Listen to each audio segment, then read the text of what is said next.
Move rows and columns without cut paste. This how can we do? Just click on the shift key from the keyboard and left mouse key.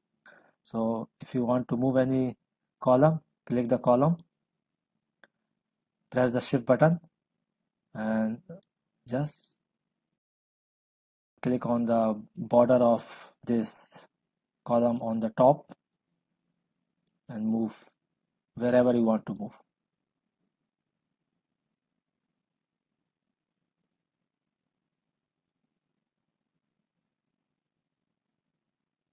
Any other column if we want to move.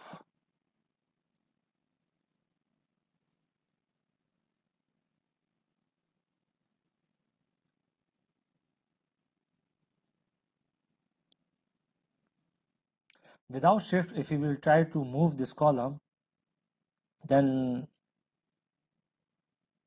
it will just give you the message that there are data, do you want to replace it? So it will update the data and remove the existing column. So if you want to keep the existing column, you have to press the shift key from the keyboard.